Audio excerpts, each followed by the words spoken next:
The main focus of most games has always been the gameplay. I mean, that's why you're playing it, right? You can't look at Tetris and tell me you love it for the story or the visuals. But over the years, with gaming significantly growing in popularity, smarter tech being created, and quality and budget for video games both rising, gaming has become more and more about the atmosphere. That's what we're here to talk about today. From scale and placement, to fine details, and to your own creations, we'll explore what gives a game a good atmosphere.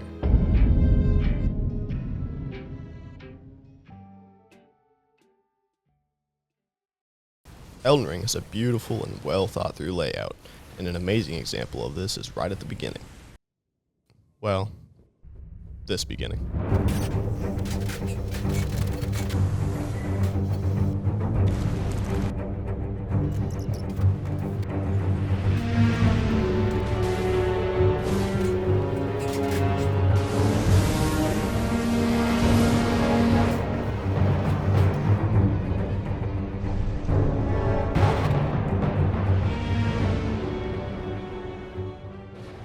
Right when we open the door to Limgrave, we're shown a beautiful view and display of scale.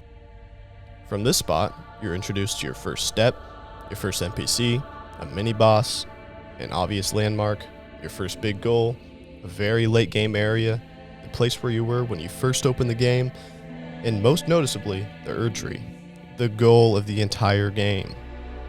Even after showing you these things, they are purposefully hiding most of the game from you. The tall land Stormveil Castle sits on is purposefully covering up Liurnia, Leyndell, and Mount Gelmir, while Caelid in Australia sits just out of frame. This is all so they can give you even more reveals like this Iofur reveal, the Liurnia reveal, the Altus reveal, the Capital reveal, and many more that are set up for the same wow factor. The first reveal of the Capital shows you all of the main upcoming points leading you to the Erdtree, all while hiding a massive dragon and long winding catacombs. Even something like Caelid gives a trick of perspective, making you believe a bird is much smaller than it actually is.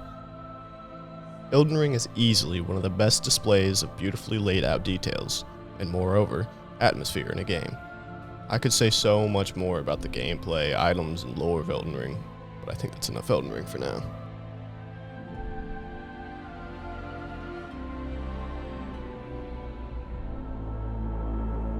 Cyberpunk 2077 is a really good example of small detail being used to create an atmosphere.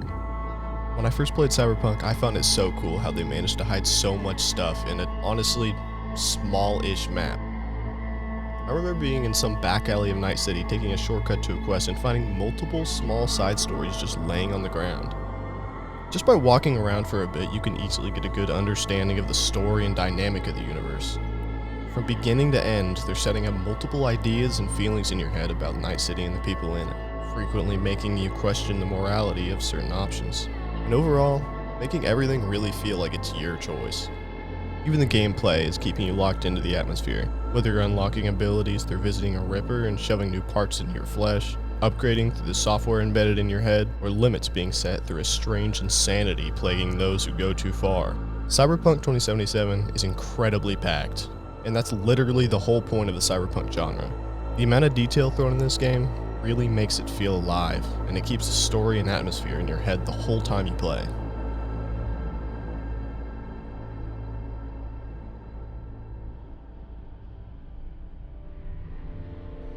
Minecraft has some very nice visuals. The hills, mountains, biomes, oceans, structures, and caves spanning on almost forever in this amazing scale that somehow turns these 16 pixel cubes into something breathtaking. Minecraft's procedural generation means that every world is unique and very, very large. And even though it may not look perfect, you can get some really amazing areas on every world. And these things may play a part, but aren't the only reason Minecraft is an example of atmosphere. The thing that really brings the atmosphere to Minecraft is the player. All the unique spots you find on your world are only amplified when you're thinking of how you can build on them and make them better, since you can literally change every single block. The simplicity of Minecraft makes it almost like a medium for art, which people have used to create some really incredible things. While Minecraft has some atmosphere to it alone, it's completely up to the player to interpret and establish the atmosphere of their world. And that's how most games are.